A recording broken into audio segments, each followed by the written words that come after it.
a lot of hard work and research. There's been quite a lot of preparation. It starts off with sort of following international politics and seeing what's actually going on in the world. I think all of us are quite nervous, but also quite excited at the same time. Be here actually means the world to me. It shows that I'm part of a bigger world, like I'm part of the bigger picture.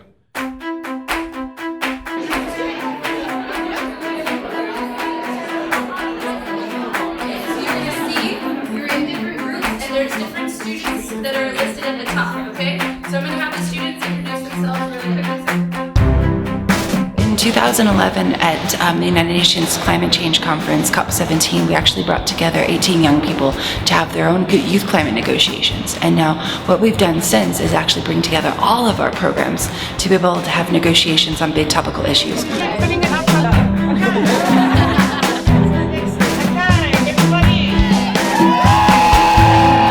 Every morning we actually open up with a plenary session. We have speakers from all different sectors to come through to discuss the big topics that the kids themselves are addressing.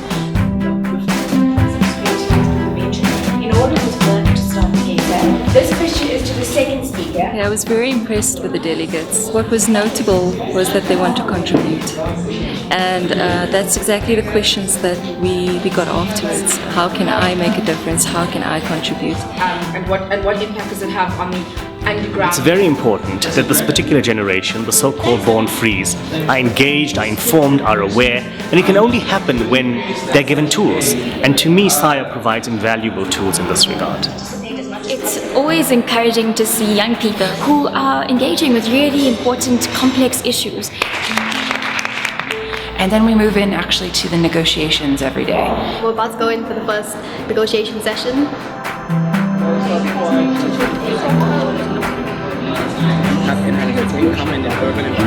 that what you want? Good day, delegates. We'll proceed with the debate for today. Good afternoon, fellow delegates.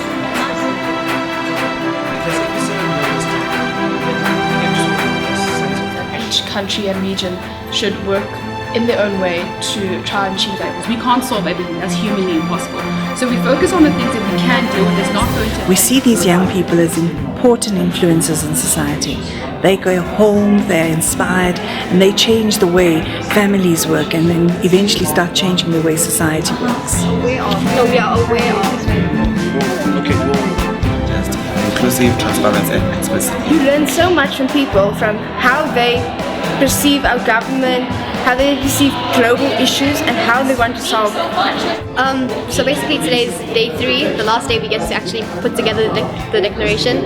Formal first and then formal after. Because that can set the tone for, you know, what we really do need to look at poverty. So if we want to work on a resolution which is a bit more specific. From your guys' perspectives, what you think causes. We'll speak about that later. Let's first I want you to write a clause about... I think there's a sort of whirlwind of emotion at the moment. There's sort of lots of frustration, lots of anger, but it's been very constructive. And I think it really gives us a sort of eye into what real international relations is about.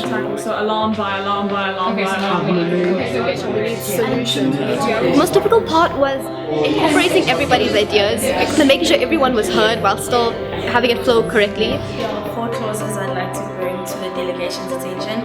Reaffirming the necessity for a post-conflict force. We encourage that the global community supports community-based organizations. The deadline is supposed to be for 1:30. It's now 1:05, so I'm not quite sure we're meeting that deadline. How about recognizing current laws regarding...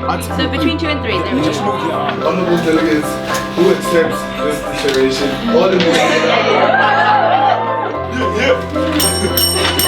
Well, we just finished our part of the declaration. I think we're all really, really exhausted and very jubilant that we finally managed to get this document prepared. We all feel that our ideas are great, but we don't have any platform to address government, and this is our platform.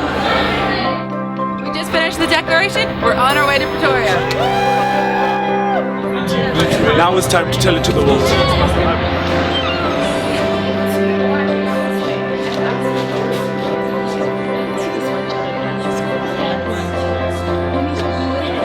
Right now we're about to present our final declaration. We, the delegates of the SAIIA Young Leaders Conference, can safely say we will leave our mark in history. The best part of this experience has to be the people I've met. It has been utterly fascinating meeting people from different backgrounds and different opinions and learning from them. Through our declaration, we hope to honour the legacy left by a hero, Mr. Nelson Mandela.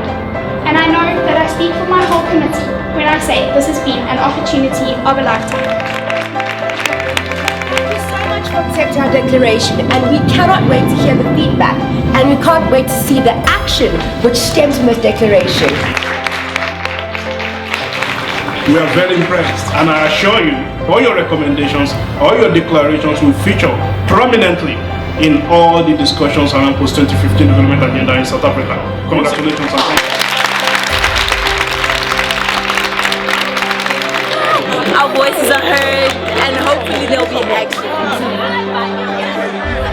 I would recommend this program for each and every school, because in each and every school we're experts to be able to produce leaders. I think the future is bright for South Africa. World, watch out! Our generation of leaders are coming. Now we finally made our mark into the world. That was only the first step.